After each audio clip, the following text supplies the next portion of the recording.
Hi everyone, আমার নাম পায়েল সাঁতরা। আজকে আমরা আলোচনা করব স্ক্রিন রিডিং সফটওয়্যার নিয়ে। এটি একটি জনপ্রিয় সফটওয়্যার, কারণ এটি দৃষ্টি প্রতিবন্ধী শিক্ষার্থীদের ক্ষেত্রে খুবই গুরুত্বপূর্ণ। জসের ফুল ফর্ম হচ্ছে জব অ্যাক্সেস উইথ স্পিচ।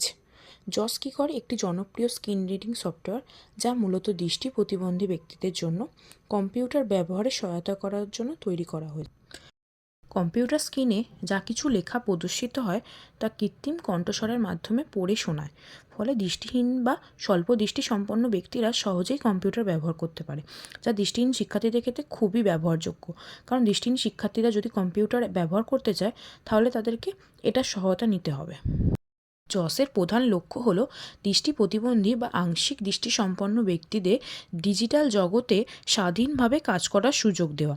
এটি ব্যবহারকারীদের কম্পিউটার, ইন্টারনেট, মেল ও বিভিন্ন অ্যাপ্লিকেশনে সহায়তা করে থাকে। এখন আমরা এর বৈশিষ্ট্য নিয়ে আলোচনা করব। প্রথমটি হলো টেক্সট টু স্পিচ। স্ক্রিনে যা লেখা থাকে জস তা স্বয়ংক্রিয়ভাবে কণ্ঠস্বরের মাধ্যমে উচ্চারণ করে, যা দৃষ্টি প্রতিবন্ধী শিক্ষার্থীদের ক্ষেত্রে খুবই উপকারী। পরেরটি হচ্ছে ব্রেল ডিসপ্লে সাপোর্ট। যারা ব্রেল ব্যবহার করেন তাদের জন্য জস রিফ্রেশেবল ব্রেল ডিসপ্লের সঙ্গে কাজ করে। তৃতীয়, কিবোর্ড শর্টকাট অপারেশন। ব্যবহারকারীদের মাউস ছাড়াই কিবোর্ডের শর্টকাট কি ব্যবহার করে তাদের সমস্ত কাজ করতে পারে। Next, multi language support.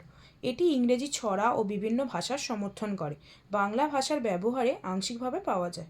Next, web accessibility. Jos ব্যবহার করে ওয়েব পেজ পড়া, লিঙ্ক খোঁজা এবং মেল পড়া যায়। Areas of use. এটি শিক্ষাক্ষেত্রে ব্যবহৃত হয়ে থাকে।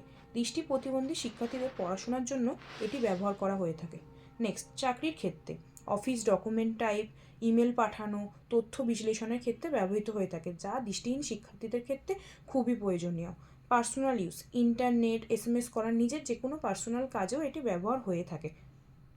অ্যাডভান্টেজেস: স্বনির্ভর করে তোলে দৃষ্টিহীন শিক্ষার্থীদের, শিক্ষা ও কর্মক্ষেত্রে সুযোগ বৃদ্ধি করে, ডিজিটাল প্রযুক্তিতে অন্তর্ভুক্তিমূলক অংশগ্রহণ নিশ্চিত করে, ব্রেল এবং অডিওর মাধ্যমে সাহায্য পাওয়া যায়। এরপর আমরা এর লিমিটেশন নিয়ে আলোচনা করব। এটি একটি পেড সফটওয়্যার, যার ফলে অনেক শিক্ষার্থীরা অর্থের অভাবে এটি ব্যবহার বা ইউজ করতে পারে না। নেক্সট, প্রাথমিক পর্যায়ে ব্যবহার শিখতে গেলে এর বিশেষ প্রশিক্ষণের প্রয়োজন, তাই জন্য এখানে অনেক প্রশিক্ষিত শিক্ষকের অভাব থাকায় তাই জন্য সবাই শিক্ষার্থীরা এখানে ব্যবহার করতে পারে না।